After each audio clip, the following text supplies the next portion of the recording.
Hello everyone, welcome to JNEET Education. My name is प्रतीक्षा ताम्रकार और आज हम कर रहे हैं प्रीवियस ईयर नीट क्वेश्चंस। हमने इसके पहले के जो लेक्चर्स थे उसमें भी कुछ previous year NEET question solve किए थे। तो आज जो हम previous year NEET question solve करने वाले हैं वो क्लास 12th का जो सॉल्यूशन चैप्टर है, उस सॉल्यूशन चैप्टर में जो टॉपिक भी हमने कवर किया था, हमने पूरे टॉपिक उसके कवर कर लिए थे। तो उन टॉपिक्स से किस तरह से जो नीट में क्वेश्चंस पूछे जाते हैं, AIPMT में किस तरह से क्वेश्चंस पूछे जाते हैं, वो क्वेश्चन आज हम सॉल्व कर रहे हैं जो कि पिछले साल के नीट के एग्जाम्स में आ चुके हैं। तो लास्ट हमने कुछ 10-12 क्वेश्चन सॉल्व कर लिए थे लास्ट लेक्चर में। तो आज के लेक्चर में हम उसी को आगे कंटिन्यू करने वाले हैं। तो चलिए स्टार्ट करते हैं।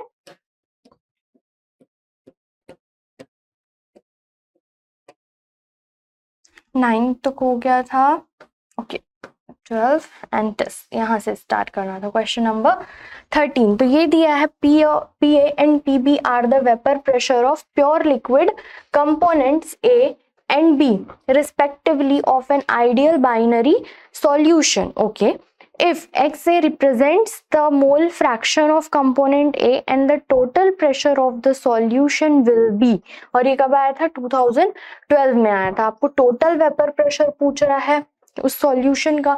तो हमें पता है राउल्ट्स लॉ के अकॉर्डिंग टोटल वेपर प्रेशर कितना होता है, ये और आपके ये सारे ऑप्शंस दिए हुए हैं यहाँ पे। तो इनको देख के हमें ऐसा लग रहा है कि वो जो हमने डेरिवेशन सॉल्व किया था, मतलब लास्ट में किसी एक मोल फ्रैक्शन के टर्म में जो हमने लाया था, लास्ट में जो आंसर राउल्ट्स लॉ से, उसी की तरह सॉल्व करना है यहाँ पर। तो देखते हैं हम राउल्ट्स लॉ से टोटल वेपर प्रेशर कितना होता है, P total is equals to P of A plus P of B। Means solution का जो टोटल वेपर प्रेशर होता है वो ईच कंपोनेंट के वेपर प्रेशर के सम के इक्वल होता है। तो यहाँ पे P और PB तो प्योर फॉर्म कर दिया। तो हम जो A कंपोनेंट है, हमारे पास दो कंपोनेंट है, component A and component B। तो इसके प्योर फॉर्म का जो वेपर प्रेशर है वो दिया हुआ है P of A and P of B। Solution में इसका वेपर प्रेशर कर लेते हैं P dash A and P dash B। ठीक है, तो यहाँ पर P डैश है तो फिर हमें क्या पता है, राउल्ट्स लॉ से ही पता है कि vapour pressure of component A is equals to vapour pressure in pure form in mole fraction into mole fraction of A। ये भी हमने देख लिया था राउल्ट्स लॉ में। फिर वैसे ही कंपोनेंट B के लिए निकाल लेते हैं, तो वो क्या आ जाएगा, P of B into mole fraction of B। तो अब टोटल का वेपर प्रेशर पूछा, मींस सॉल्यूशन का वेपर प्रेशर पूछा है हमसे। तो P total is equals to कितना आ जाएगा यहाँ पर, P डैश A। तो P डैश A की वैल्यू लिख लेते हैं P of A into mole fraction of A plus P of B into mole fraction of B। अब आप जानते हैं कि जो मोल फ्रैक्शन होते हैं किसी सॉल्यूशन के, जो मोल फ्रैक्शन कंपोनेंट के मोल फ्रैक्शंस का जो सम होता है वो इक्वल्स टू 1 होता है। तो यहाँ XB को हम क्या लिख सकते हैं, 1 माइनस XA लिख सकते हैं हम यहाँ पे। क्योंकि हमने इसको XB को XA में क्यों चेंज किया, क्योंकि ऑप्शंस देखिए, सारे ऑप्शंस में मोल फ्रैक्शन ऑफ A का ही यूज हुआ है यहाँ पे, और आपको मोल फ्रैक्शन ऑफ A भी A ही दिया हुआ है। तो ये क्या हो जाएगा, P of A into mole fraction of A plus P of B, ये 1 माइनस XA। तो हमारे पास क्या आ जाएगा, P of A into XA plus P of B minus P of B into XA। P of B को एक अलग ले लेते हैं और क्या बच गया यहाँ पर, P of A XA minus P of B XA। तो इसमें से देखिए यहाँ पर ये जो X ऑफ A है, मतलब मोल फ्रैक्शन ऑफ A, दोनों में कॉमन है। तो हम इसको कहाँ कॉमन ले सकते हैं, तो ये P total is equals to हो जाएगा P of B plus mole fraction of A common, क्या आ जाएगा, P of A minus P of B। तो ये आपका फाइनल आंसर है। देखते हैं किस ऑप्शन से मैच हो रहा है, P ऑफ B है पहले। तो इन दो ऑप्शंस में P ऑफ B दिए हुए हैं, फिर ये है मोल फ्रैक्शन ऑफ A, और फिर PA माइनस PB, और एक PB माइनस P है, PA माइनस PB। तो ये हमारा आंसर है। तो ये option D is correct. Okay, note कर लीजिए आप। फिर हम नेक्स्ट क्वेश्चन देखेंगे। हो गया, ठीक है, चलिए नेक्स्ट क्वेश्चन देखते हैं। तो नेक्स्ट क्वेश्चन है, the freezing point depression constant for water is -1.860 concentration mole inverse cm inverse if 5 gram of sodium sulfate is dissolved in 45 gram of H2O, the freezing point is changed by -3.82 degree Celsius. Calculate the want of factor for Na2SO4. Okay, want of factor calculate करना बहुत ही easy question दिया हुआ है. Freezing point depression constant भी दे रखा है आपको, और आपको जो है सॉल्यूट का मास भी दिया हुआ, सॉल्वेंट का मास भी दिया हुआ है, सॉल्यूट का मास भी दिया हुआ है. तो वांट ऑफ फैक्टर कैलकुलेट करने का फॉर्मूला क्या है? Delta TF is equals to I into KF into M. तो M मीन्स क्या होता है? WB, mass number of moles of solute in 1000 gram of solvent. तो ये इंटू 1000 अपॉन MB इंटू क्या आ जाएगा? WA. तो आपको क्या कैलकुलेट करना है? I. तो I इज इक्वल्स टू कितना हो जाएगा? Delta TF into MB into WA upon KF into WB into 1000. तो यहाँ पर ये कितना आ जाएगा? डेल्टा TF कितना दिया हुआ है हमें? -3.86 डिग्री सेल्सियस. ओके, ये हो गया. इनटू MB कितना? मोलर मास ऑफ Na2SO4 ये होता है 142.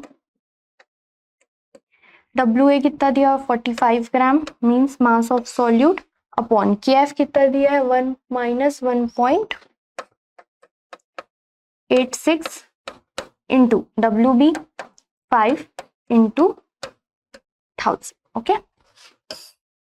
यहाँ देखिए ये माइनस कैंसिल. ओके, अब क्या होगा यहाँ पे? 1 और ये 9 टाइम्स में क्या बच गया हमारे पास? 3.86 into 142 into 9 upon 1.86 into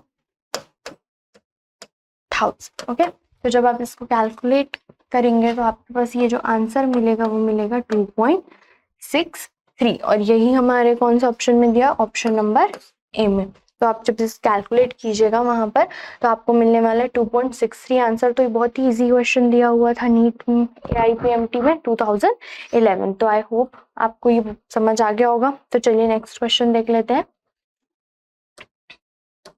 next question दिया है, the want of factor I for a compound which undergoes dissociation one solvent, okay, and association in other solvent is respectively. Okay, तो ऑप्शन दिया हमें <1 and <1, greater than 1 and less than 1, next है greater than 1 and greater than 1, next less than 1 and greater than 1. Okay, तो आपको want of factor given है और want of factor, okay, want of factor आपको find करना है जब जो कोई कंपाउंड है एक बार डिसोसिएशन होता है एक सॉल्वेंट में और एक बार एसोसिएशन होता है in one solvent.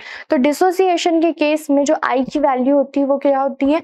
greater than 1 होती है. ओके, ये आपको पता है कि I is greater than 1 when dissociation, okay, and I is less than 1 for association. ये हमने वांट ऑफ फैक्टर में ही स्टडी कर लिया था. तो अब देखते हैं, एक बार डिसोसिएशन हो रहा है, सबसे पहले डिसोसिएशन हो रहा है कि एक सॉल्वेंट में, फिर एसोसिएशन हो रहा है. तो हम ऑप्शन देख लेते हैं. <1 and <1, तो ये तो रॉन्ग है. greater than 1 and less than 1, हाँ, first greater than 1 and second less than 1. तो कौन सा ऑप्शन सही है? Option number B. तो option B is correct answer. Okay, next question. An aqueous solution is 1 mole in Ki, potassium iodide, which changes will cause in vapor pressure, will cause the vapor pressure of the solution to increase. Okay, aqueous solution आपको given है 1 molar का potassium iodide का, और क्या बोल रहे हैं, which cause will change the vapor pressure of the solution to increase. Okay, ये 2 है यहाँ पर, टू इंक्रीज। तो आपको एक्वस सॉल्यूशन दिया हुआ है किसका, पोटेशियम आयोडाइड का। ओके, तो पोटेशियम आयोडाइड का दिया हुआ है और आपसे पूछ रहे हैं कि ये 4 आपको ऑप्शंस दिए हुए हैं, इनमें से आप कौन सा कंडीशन अप्लाई करेंगे तो वेपर प्रेशर इंक्रीज हो जाएगा। ठीक है, फर्स्ट है एडिशन ऑफ NaCl। तो NaCl क्या है, एक सॉल्यूट है, और वो भी कैसा सॉल्यूट है, नॉन वोलाटाइल सॉल्यूट है। तो अगर उस सॉल्यूशन में पहले से सॉल्यूट है और वो भी नॉन वोलाटाइल, पोटेशियम आयोडाइड भी नॉन वोलाटाइल सॉल्यूट है, तो अगर वो पहले से है उसमें आपने और सोडियम क्लोराइड डाल दिया और सॉल्यूट डाल दिया, तो क्या होगा, वेपर प्रेशर कम हो जाएगा। क्यों, हमने पढ़ा था वहां कहाँ, राउल्ट्स लॉ में ही पढ़ा था कि जब किसी सॉल्यूशन में नॉन वोलेटाइल सॉल्यूट ऐड किया जाता है तो वेपर प्रेशर क्या हो जाता है, डिक्रीज होते चला जाता है। क्यों, क्योंकि सरफेस एरिया, इवेपोरेशन के लिए सरफेस एरिया क्या हो जाती, कम हो जाती, क्योंकि सरफेस पर कौन आ जाते हैं, सॉल्यूट मॉलिक्यूल्स आ जाते हैं, और सॉल्वेंट के मॉलिक्यूल्स को इवेपोरेशन होने के लिए स्पेस नहीं मिलता, और इवेपोरेशन एक सरफेस फिनोमेना, इवेपोरेशन से ही वेपर जनरेट होता है, वेपर से ही क्या होता है, वेपर प्रेशर क्रिएट होता है। तो जब वेपर ही कम बनेगा तो वेपर प्रेशर ही कम हो जाएगा। तो एडिशन ऑफ सोडियम क्लोराइड तो नहीं, क्योंकि आप नॉन वोलेटाइल सॉल्यूट और ऐड कर देंगे तो वेपर प्रेशर और वहां पर कम हो जाएगा। Similarly addition of sodium sulphate वो भी नहीं कर सकते क्योंकि ये भी नॉन वोलेटाइल है। फिर addition of 1 molar of Ki, और Ki ऐड करने बोल रहे हैं, तो और सॉल्यूट ऐड करने बोल रहे हैं, तो नो। फिर बोल रहे हैं एडिशन ऑफ वाटर, तो एडिशन ऑफ वाटर से कुछ हो सकता है, क्योंकि वाटर ज्यादा डालेंगे सॉल्यूट का अमाउंट कम हो जाएगा, सरफेस एरिया इंक्रीज हो जाएगी और वहां पर वेपर ज्यादा बनेगा और वेपर प्रेशर भी ज्यादा होगा। तो यहाँ पर ये तीनों ऑप्शंस हमारे गलत हैं। क्यों रॉन्ग है ये हमने समझ लिया, और addition of water is right answer. Next, a solution of sucrose, molar mass 342 gram mole inverse, has been prepared dissolving 68.5 gram of sucrose in 1000 gram of water. The freezing point of the solution obtained will be, तो ये भी बहुत easy question है, कब आया था ये, 2010 में आया था। ठीक, तो ये देख लेते हैं, आपको फ्रीजिंग पॉइंट निकालना है, और क्या दिया हुआ है आपको, Kf की वैल्यू भी दे रखी है, बहुत इजी, आप इसको कर सकते हैं। मैं जल्दी से करके आपको बताती हूँ। ओके, क्या होता है, delta TF is equals to, यहाँ पर सुक्रोज है इसलिए हम वांट ऑफ फैक्टर इंक्लूड नहीं करेंगे, वांट ऑफ फैक्टर वाला फॉर्मूला यूज नहीं करेंगे। क्यों, क्योंकि यहाँ सुक्रोज जो है ना ही एसोसिएट होता है ना ही डिसोसिएट होता है ये। ठीक है, तो ये आ जाएगा Kf इंटू M, तो M means WB into 1000 upon MB into WA। Okay, आपको डेल्टा TF फ्रीजिंग पॉइंट ही निकालनी है यहाँ पर, तो Kf की वैल्यू 1.86 इंटू WB कितना दिया, 68.5 into 1000 upon 1000 gram of water, और मोलर मास कितना है, सुक्रोज का मोलर मास दिया है 342, तो ये कैंसल हो गया। अब देखिए क्या बचा हमारे पास, delta TF is equals to 1.86 into 68.5 upon 342। तो जब आप इसको सॉल्व करेंगे तो आपको आंसर मिलेगा 0.372 डिग्री सेल्सियस। अब क्या निकालना है हमें, ये the freezing point of the solution. तो delta TF is equals to कितना होता है, delta TF is equals to होता है, delta TF means T not of F minus TF is equals to, जहाँ T नॉट ऑफ F जो वो pure form में जो सॉल्वेंट है उसका फ्रीजिंग पॉइंट है, और TF जो है वो सॉल्यूशन का फ्रीजिंग पॉइंट है। कितना डिफरेंस आया यहाँ पर, 0.372 डिग्री सेल्सियस। तो T नॉट ऑफ F कितना होता है वाटर का फ्रीजिंग पॉइंट, कितना होता है वाटर का फ्रीजिंग पॉइंट 0 डिग्री सेल्सियस। इधर ले आते हैं तो ये हो जाएगा -732 degree Celsius is equals to TF। तो TF कितना आ जाएगा वाटर का फ्रीजिंग पॉइंट -372 डिग्री सेल्सियस। और ये देखते हैं आंसर हम यहाँ पर सब 372 तो ये ऑप्शन ए इज करेक्ट। आप नोट कर लीजिए।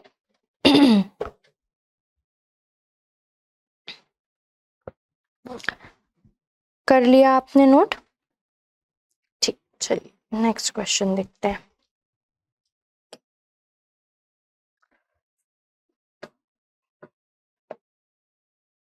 क्या दिया हुआ है? 25.3 gram of carbonate, sodium carbonate is dissolved in enough water to make 250 ml of solution, 250 milliliter of solution. Okay, if sodium carbonate dissociate completely, molar concentration of sodium ion and carbonate ions are respectively. Okay, तो आपको जो ions है उनका molar concentration निकालना है। तो सबसे पहले हम क्या करेंगे, हम उस सॉल्यूशन का ही मोलर कंसंट्रेशन निकाल लेते हैं कि जो सॉल्यूशन बना है 25.3 ग्राम सोडियम कार्बोनेट और कितने में 250 ml में डिसॉल्व किया गया। तो चलिए निकालते हैं। मोलैरिटी कितनी हो जाएगी, मोलर कंसंट्रेशन मीन्स यहाँ पे क्या बोल रहा है वो, मोलैरिटी बोल रहा है। तो मोलैरिटी का फॉर्मूला क्या हो जाएगा, M is equals to number of moles of solute in per litre of solution. तो नंबर ऑफ मोल्स के लिए ये 25.3 इंटू 1000 और क्या दिया है सॉल्यूशन 250 और इसका मास 106। तो ये 4 टाइम्स में ये हो जाएगा 25.3, ये 2 टाइम्स में और ये 5 और 3, ये 2 टाइम्स ये 53। ये आपको आंसर मिलेगा 0.955 m। ठीक, तो इस सॉल्यूशन की मोलैरिटी कितनी हो गई, 0.955 m हो गई इस सोडियम कार्बोनेट सॉल्यूशन की मोलैरिटी। अब हम देखते हैं कि जब सोडियम कार्बोनेट, ओके, ये जब सोडियम कार्बोनेट डिसोसिएट होगा, कंप्लीटली डिसोसिएट, तो क्या बनाएगा Na+ आयन और कितने सोडियम है 2 Na+ आयन और CO3 2 माइनस आयन ये फॉर्म करेगा। शायद ये कलर दिख नहीं रहा है। ओके, तो यहाँ पे इसकी मोलैरिटी कितनी मिली है हम लिख लेते हैं, कितना 0.955 m। ठीक, इसको मैं मिटा देती हूँ।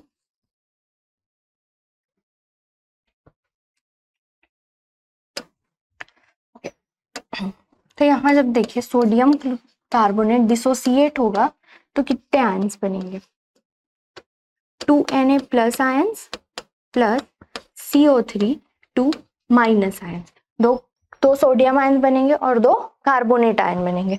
तो ये 1 मोल जब सोडियम कार्बोनेट कितना, सपोज इसकी जो मोलैरिटी सॉल्यूशन की वो 1 m ले लेते हैं। 1 m अगर मोलैरिटी मींस 1 मोल कितने में प्रेजेंट है 1000 मिलीलीटर ऑफ वाटर या 1 लीटर ऑफ वाटर में। तो इसकी मोलैरिटी कितनी हो गई 1 m। इतने ही यहाँ पे 2 मोल्स है सोडियम के और यहाँ पर कितने मोल है 1 मोल है कार्बोनेट आयंस के। तो ये भी तो 2 मोल कितने में प्रेजेंट है 1000 मिलीलीटर में प्रेजेंट है। तो इसकी मोलैरिटी कितनी हो जाएगी 2 m हो जाएगी। सिमिलरली कार्बोनेट आयन कितने 1 मोल कितने में प्रेजेंट है 1000 मिलीलीटर में, तो इसकी मोलैरिटी कितनी हो जाएगी 1 m। इसी तरह देखिए यहाँ पर जो सोडियम कार्बोनेट का सॉल्यूशन है, उस सोडियम कार्बोनेट की सॉल्यूशन की मोलैरिटी जब 1 मोल थी तो उस सोडियम आयन की मोलैरिटी कितनी हुई 2 मोल हो गई। 1 मोल के लिए ले रहे हैं हम, 1 मोल के लिए हमें पता चल गया, फिर हम मोलैरिटी कुछ भी हो हम वो निकाल सकते हैं। 1 मोल के लिए 1 मोल का सोडियम कार्बोनेट मोलर का सोडियम कार्बोनेट लिया तो उसके जो आयंस बने 2Na प्लस आयन, तो इसकी मोलारिटी हमने देख ली। तो ये इसके 2 मोल्स कितने में प्रेजेंट है, 1000 मिलीलीटर ऑफ वाटर में, तो मोलारिटी कितनी हो गई, 2m हो गई। आखिर वो भी तो 1000 में प्रेजेंट है ना, उसके कितने मोल्स प्रेजेंट है वहां पर, 2 मोल्स प्रेजेंट, तो कितनी हो गई मोलारिटी, 2m हो गई। ओके, और इसकी कार्बोनेट की 1m ही रही। अब हमारे सॉल्यूशन की मोलारिटी कितनी है, 0.955 m। तो सोडियम आयन की मोलारिटी कितनी हो जाएगी, जब 1 मोलर सॉल्यूशन था तो सोडियम आयन की मोलारिटी 2m थी। वो कैसे निकाला हमने अभी देखा। तो 0.55 है तो कितना हो जाएगा, 0.955, और ये इसके तो 1m ही था, तो इसका तो मोलारिटी कितना रहेगा, सेम 0.955। ये कितना हो जाएगा, ये आ गया। ये है मोलारिटी सोडियम आयंस की, और ये मोलारिटी है किसकी, कार्बोनेट आयंस की। तो देखते हैं कौन सा ऑप्शन, ये तो 0.95 जो स्टार्टिंग में दिया है वो सोडियम आयंस की मोलारिटी दिया है। आप उसका जो ऑर्डर है वो भी चेक करते रहिएगा कि वो किस ऑर्डर में बोला है, कि sodium ion then carbonate ion बोला। ओके, तो भाई ये जो वैल्यूज दिए हुए हैं इस साइड पर वो सोडियम आयन के कॉन्सेंट्रेशन है, और यहाँ पर जो वैल्यूज गिवन है वो कार्बोनेट आयन के लिए दिया हुआ है। तो पहला क्या, 0.955 एंड 1.190, तो नो हमारा, तो इसका जस्ट अपोजिट आया है, तो ये ऑप्शन रॉन्ग। सेकेंड 1.910, तो वो हमारा आया है सोडियम आयन का और कार्बोनेट का है, तो राइट आंसर कौन सा, ऑप्शन बी। और बाकी के दो देख लीजिए, तो ये दोनों तो हमारे जो वैल्यूज आए हैं उससे तो बिल्कुल अलग है। ठीक है, तो इस तरह से जो आयंस की मोलारिटी होती है वो हम कैलकुलेट कर सकते हैं। तो नेक्स्ट क्वेश्चन देखते हैं हम। 0.5 molar aqueous solution of a weak acid HX is 20% ionized. Okay, if Kf for water is 1.86 Kelvin kilogram, ये यूनिट यहाँ पे kelvin kilogram mole inverse, the lowering in freezing point of the solution. Okay, तो ये भी बहुत easy सा दिया हुआ है। तो delta TF is equals to कितना हो जाएगा हमारे पास, सॉल्यूशन कौन सा है, वीक एसिड HX का है, तो यहाँ पर जो HX है वो 20% आयोनाइज्ड हो रहा है, मतलब आपको यहाँ पर क्या दिया हुआ है, अल्फा दिया हुआ है, कितना 20% मीन्स 0.2 आयोनाइज हो रहा है। If KF for water lowering in freezing points, तो lowering in freezing point delta TF आपको कैलकुलेट करना है, और आपको दिया क्या है, KF 1.86 दिया हुआ है। ओके, तो सबसे पहले, और मोलारिटी कितनी दी हुई है, मोलारिटी 0.5 m। तो आपको यहाँ पर अगर आयोनाइज हो रहा है मीन्स यहाँ पर आप वॉन्ट ऑफ फैक्टर का हम यूज करेंगे, तो फॉर्मूला क्या हो जाएगा, यहाँ delta TF is equals to I into KF into M, और यहाँ अल्फा की वैल्यू दी है, तो अल्फा की वैल्यू से हम I कैसे कैलकुलेट करते हैं, alpha is equals to I-1 upon n-1।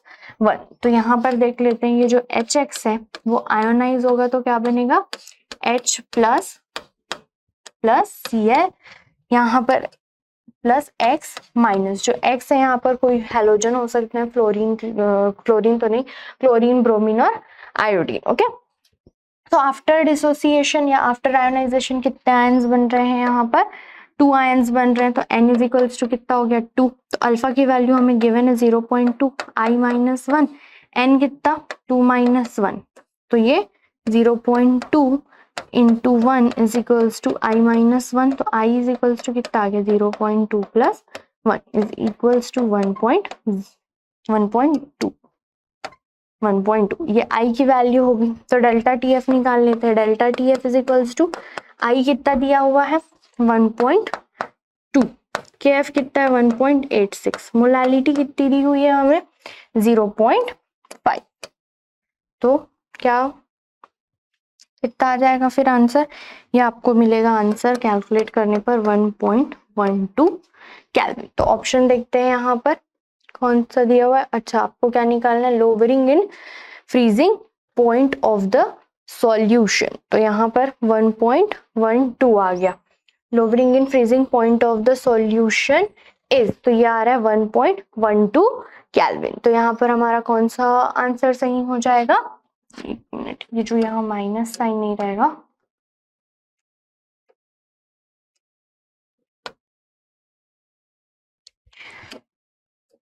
क्योंकि लोवरिंग इन फ्रीजिंग पॉइंट बोले ना, तो ये देखिए 1 2 ये कोई भी मैच नहीं कर रहा, तो राइट आंसर कौन सा हुआ?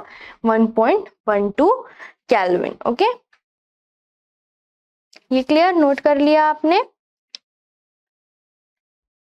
ठीक है, चलिए नेक्स्ट क्वेश्चन देख लेते हैं हम।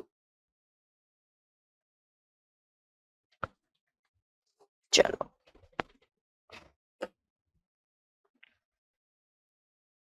नेक्स्ट क्वेश्चन है, concentrated aqueous sulfuric acid is 98% H2SO4 by mass and has a density of 1.80 gram per liter. Volume of the acid required to make 1 liter of 0.1 m H2SO4 solution. Okay, तो आपको concentrated solution दिया कितना? 98% concentrated H2SO4 है, means 98 gram H2SO4 present in 100 gram of solution. Okay, ये दिया हुआ और आपको डेंसिटी दे रखी है उस सॉल्यूशन की। तो volume of acid required to make 1 litre of 0.1 m H2SO4, ये कैसे सॉल्व होगा? ये सॉल्व होगा डाइल्यूशन फॉर्मूला से, क्योंकि यहाँ क्या बनाना है? ये जो हमने डाइल्यूशन फॉर्मूला पढ़ा था, M1V1 is equals to M2V2, इससे ये जो क्वेश्चन है वो सॉल्व होगा। चलिए देखते हैं। तो सबसे पहले तो आपको जो सॉल्यूशन है, जिस सॉल्यूशन से हम 0.1 मोलारिटी के 1 लीटर का सॉल्यूशन बनाने वाले, उस सॉल्यूशन की मोलारिटी पता होनी चाहिए। तो मोलारिटी पता करते हैं। तो सबसे पहले मोलारिटी कैलकुलेट कर लेते हैं हम। कितनी हो जाएगी molarity? Molarity is equals to, सबसे पहले तो molarity means number of moles in per litre of solution. तो पर लीटर ऑफ सॉल्यूशन हो तो वॉल्यूम चाहिए आपको सॉल्यूशन का, तो वो डेंसिटी दी हुई है, तो आप वॉल्यूम कैलकुलेट कर सकते हैं। पहले वॉल्यूम ही कैलकुलेट कर लेते हैं। Density is equals to mass upon volume. Okay, तो मास कितना है सॉल्यूशन, तो हमको वॉल्यूम कैलकुलेट करना है, तो volume is equals to mass upon density. तो वॉल्यूम कितना है? वॉल्यूम हो जाएगा, मास कितना है सॉल्यूशन का? 100 ग्राम। डेंसिटी कितनी है? 1.80।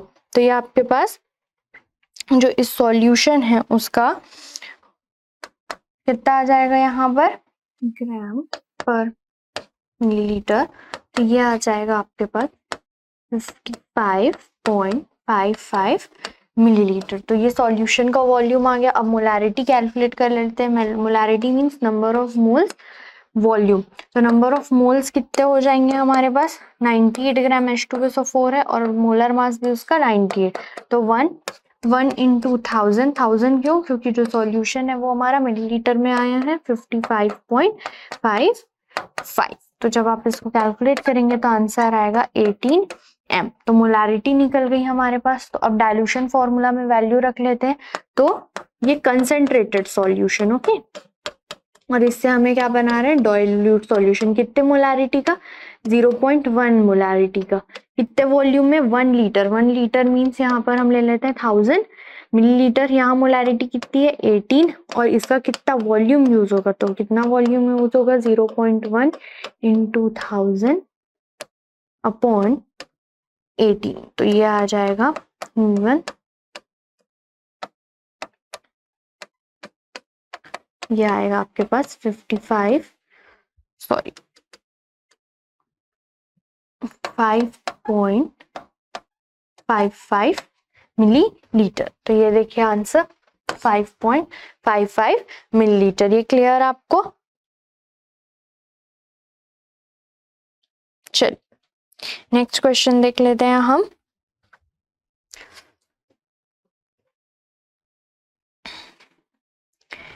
नेक्स्ट है, during osmosis flow of water through a semi permeable membrane is okay. तो osmosis किस प्रोसेस को बोलते हैं? What is the process of osmosis? The flowing of solvent molecule from lower concentration to higher concentration through a semi-permeable membrane. तो यहाँ पर water flow of water through a semi-permeable membrane कहाँ से flow होता है?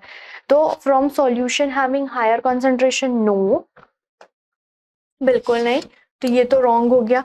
From both sides of semi-permeable, no, both sides नहीं. From the side of semi-permeable membrane with unequal flow rates, no. Last, from solution having lower concentration only, yes. जो solution lower concentration, जो solution having lower concentration, जो solvent molecule होते हैं वो lower concentrated solution से कहाँ जाते हैं? higher concentrated solution की तरफ. तो चलिए next question हम देख लेते हैं. तो नेक्स्ट क्वेश्चन है, a solution of acetone in ethanol shows negative deviation from Raoult's law, positive deviation from Raoult's law, behaves like a near ideal solution and obeys Raoult's law. तो ये जो आपको एसीटोन इन इथेनॉल का जो mixture दिया हुआ है वो किस नेचर का है? तो जो एसीटोन है उसकी पोलैरिटी अलग है, एथेनॉल है उसकी पोलैरिटी अलग है. एथेनॉल में हाइड्रोजन बॉन्डिंग पाई जाती है, उनके अलग फोर्सेस ऑफ अट्रैक्शन होते हैं. मींस यहाँ पर जो कंपोनेंट है उसके कंपोनेंट के बीच में जो ए कंपोनेंट हम बी कंपोनेंट लेते थे तो वहां पर फोर्स ऑफ अट्रैक्शन ज्यादा है. और जब आप इन दोनों को मिक्स करते हैं तो ये मिसिबल नहीं होते अच्छे से एक दूसरे में. मींस इनके बीच जो अट्रैक्शन फोर्स होता है वो कम हो जाता है. अट्रैक्शन फोर्स कम होने की वजह से वेपर फॉर्म में ज्यादा कन्वर्ट हो जाएंगे. और जब वेपर ज्यादा क्रिएट होगा तो वेपर प्रेशर भी ज्यादा होगा. और जब वेपर प्रेशर ज्यादा होगा मींस वो कैसा शो करेगा behaviour? Deviation, shows a positive deviation from Raoult's law. Clear? तो इसका राइट आंसर कौन सा हो गया? Shows a positive deviation from Raoult's law, क्योंकि ये दोनों ही डिफरेंट नेचर के हैं और जब ये आप मिक्स किया जाता है इनको तो ये मिसिबल नहीं होते हैं अच्छे से और इनके बीच का जो अट्रैक्शन फोर्स होता है वो भी कम होता है. तो वेपर फॉर्म में ज्यादा क्रिएट होंगे, जल्दी टर्न फॉर्म करेंगे ये. नेक्स्ट है 1 gram of non-electrolyte solute was dissolved in 5.12 gram of benzene if the freezing point depression constant Kf for benzene is 5.12 Kelvin kilogram mole inverse. The freezing point of the benzene will be lowered by. Okay, तो freezing point delta TF आपको calculate करना है इसके लिए. ठीक, देखते हैं question में हमें क्या गिवन है. देखिए आपको डेल्टा आपको कितना है? Freezing point of benzene will be lowered by. Okay, तो आपको क्या निकालना है? डेल्टा टीएफ कैलकुलेट करना है. आपको गिवन क्या क्या है? आपको 1 gram of non electrolyte, W भी गिवन है कितना? 1 ग्राम, और मोलर मास भी गिवन है.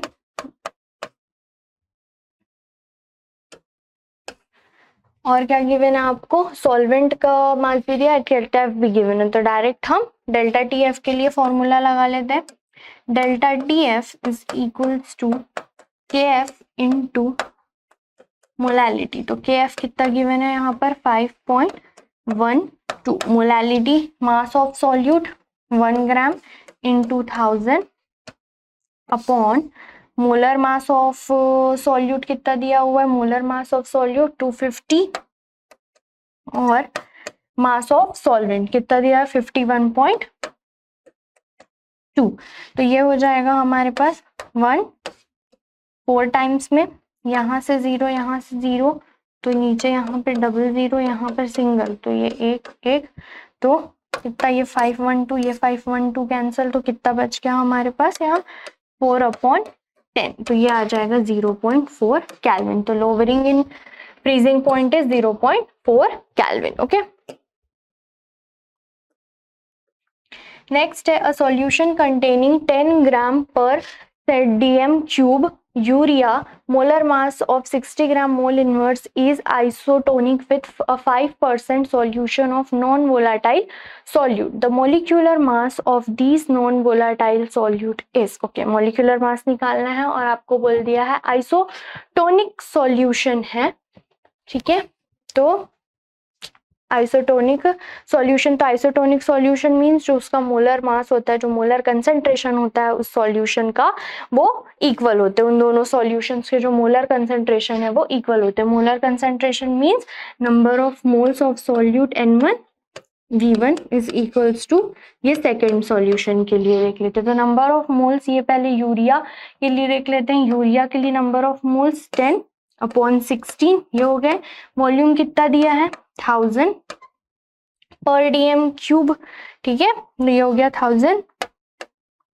अब N2 कितना दिया हुआ है 5%, 5% by volume means 5 gram of solute in 1000 gram of 100 millilitre of solution, और इसका मोलर मास हमें कैलकुलेट करना है। तो ये MB हमें कैलकुलेट करना है। तो ये हो जाएगा, ये कैंसिल, ये यहाँ से कैंसिल, तो MB इज इक्वल्स टू आ जाएगा हमारे पास 60 × 5। तो ये आ गया आपके पास 300 ग्राम मोल इनवर्स। ठीक, क्लियर। नेक्स्ट क्वेश्चन देखते हैं। The mole fraction of the solute 1 molar aqueous solution is, ये इस टाइप का क्वेश्चन हमने पहले भी किया हुआ है। A solution has 1.4 mole ratio of pentane two hexane. The vapour pressure of the pure hydrocarbons at 20 degree Celsius, 440 mmHg for pentane and 120 mmHg for hexane, the mole fraction of pentane in the vapor phase। तो ये इस type के questions मैंने जब ये topic करा रही थी राउल्ट्स लॉ का, तो उस टाइम पर भी कराया था। तो इसे जल्दी से देख लेते हैं हम। तो 1:4 मोल रेशियो दिया है। तो let number of moles of A is equals to 1 and number of moles of B कितना 1x या x, और ये 4x। तो हमें क्या निकालना है, mole fraction of pentane in vapour phase. तो वेपर फेज के लिए मोल फ्रैक्शन का फॉर्मूला होता है vapour phase pentane, vapour pressure in pure form, vapour pressure in solution of pentane, pentane का वेपर प्रेशर का सॉल्यूशन में, okay, upon total vapour pressure of solution. ये मोल फ्रैक्शन वेपर फेज में mole fraction का formula होता है। तो जल्दी से निकाल लेते हैं। तो मोल फ्रैक्शन ऑफ पेंटेन कितना आ जाएगा, x/x + 4x, ये आ जाएगा x/5x। तो ये हो गया 1/5 मोल फ्रैक्शन ऑफ, और क्या दिया हुआ है हमें पेंटेन के बाद हेक्सेन, हेक्सेन गिवन है। तो हेक्सेन 4x/5x, तो ये आ गया मोल फ्रैक्शन 4/5। तो P टोटल आपको पता है, pure form into mole fraction of A plus mole fraction of P। तो P नॉट A कितना दिया हुआ है हमारे पास 440 फॉर पेंटेन, और पेंटेन का मोल फ्रैक्शन कितना है 1/5 plus P of B means hexane का कितना दिया हुआ है प्योर फॉर्म में वेपर प्रेशर 120 × 4/5। तो ये कितना आ जाएगा 440/5 प्लस 5। तो ये आ गया 5। तो ये कैलकुलेट होके कितना आ जाएगा आपके पास,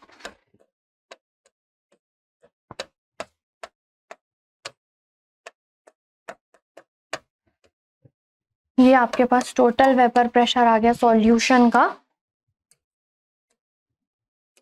184 mmHg। ये सॉल्यूशन का वेपर प्रेशर आ गया। लेकिन आपको क्या निकालना है, mole fraction of pentane in vapour phase. तो उसका फॉर्मूला होता है mole fraction of pentane in vapour phase is equals to vapour pressure of pentane in solution. कितना आया था 440/5। तो ये कितना हो जाएगा 440/5 अपॉन टोटल वेपर प्रेशर, वो कितना है 184। तो ये हो जाएगा 440/5 × 184। तो ये कट जाएगा कितने टाइम्स में 8 के बाद 8, 88 टाइम्स में। तो 88 डिवाइडेड बाय 184। तो ये आ जाएगा आपके पास 0.478। तो ये आप देख लीजिए ऑप्शन नंबर डी। तो बहुत इजी क्वेश्चन था ये भी। नेक्स्ट देखते हैं, a solution of urea boils at 100.18 degree Celsius at the atmospheric pressure if Kf and Kb for water are 1.86 and 0.12 Kelvin kilogram mole inverse respectively, the above solution will freeze at. Okay, ये आपको दिया हुआ है तो आपको पूछ रहा है कि ये जो सॉल्यूशन है वो किसका फ्रीजिंग पॉइंट निकालना है आपको, ठीक है। तो आपको गिवन क्या क्या है, यूरिया का मोलर मास गिवन है, उसका बॉइलिंग पॉइंट भी गिवन है आपको, और Kf एंड Kb की वैल्यू है, और आपको क्या निकालना है, फ्रीजिंग पॉइंट मींस आपको TF कैलकुलेट करना है। तो ठीक है, तो यहाँ पे फ्रीजिंग हमें क्या पता है, TB इज इक्वल्स टू कितना होता है, delta TB is equals to होता है हमारे पास कितना, KB इंटू M, और delta TF is equals to कितना होता है, KF इंटू M होता है, ठीक। यहाँ पर दिया अ सॉल्यूशन ऑफ यूरिया सॉल्यूशन है, मतलब उसकी मोलालिटी तो सेम ही रहेगी सॉल्यूशन की, तो मोलालिटी कैंसिल, तो आपको ये क्या हो जाएगा finally, delta TB upon delta TF is equals to KB upon KF। Okay, और आपको फ्रीजिंग पॉइंट कैलकुलेट करना है, तो delta TF is equals to कितना आ जाएगा, delta TB into KF upon KB, ये हो गया। अब डेल्टा TB निकाल लेते हैं हम, delta TB means TB minus T not of B, तो TB कितना दिया, 100 माइनस 100.18 माइनस 100 वाटर का बॉइलिंग पॉइंट, तो ये आ जाएगा 0.18 डिग्री सेल्सियस, तो डेल्टा TF कितना आ जाएगा हमारे पास, 0.18 डिग्री सेल्सियस इंटू KF कितना दिया हुआ है हमें, 1.86, KB कितना दिया हुआ है, KB for KF and KB for solution 0.1,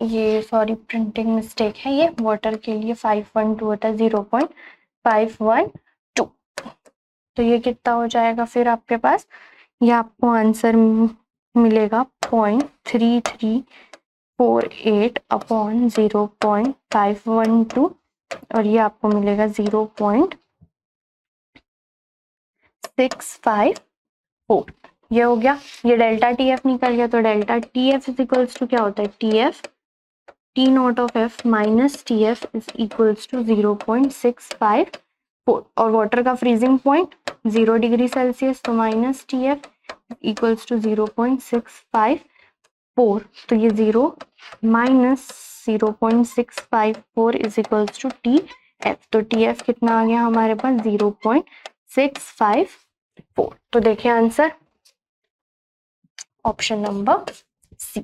clear हो गया, चलिए नेक्स्ट क्वेश्चन देखते हैं।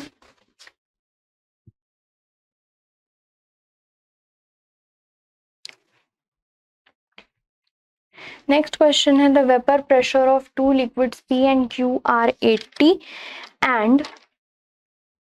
and 60 torr respectively. The total Weber pressure of solution obtained by mixing 3 moles of P and 2 moles, ये जस्ट हमने जो अभी लास्ट क्वेश्चन किया था ये वाला, ये सेम इसी की तरह बनने वाला है, तो ये आप इसको सॉल्व करेंगे। हम नेक्स्ट क्वेश्चन देख लेते हैं। नेक्स्ट क्वेश्चन है, the formation of a solution for two components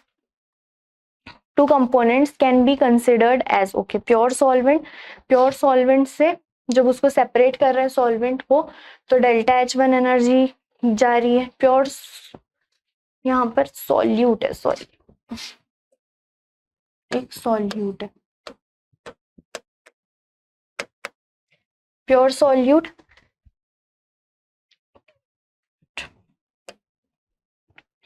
ये वाला, यहाँ पर सॉल्यूट, ठीक है। आपको फॉर्मेशन ऑफ सॉल्यूशन उसके लिए 2 कंपोनेंट्स होंगे, सॉल्यूट और सॉल्वेंट। उसके लिए दिया है प्योर सॉल्वेंट, उसको एरो, फिर separated solvent molecules delta H1 energy, pure solute, separated solute molecules delta H, एक मिनट यहाँ पर भी mistake, delta H2 and separated solvent and solute molecules delta H3।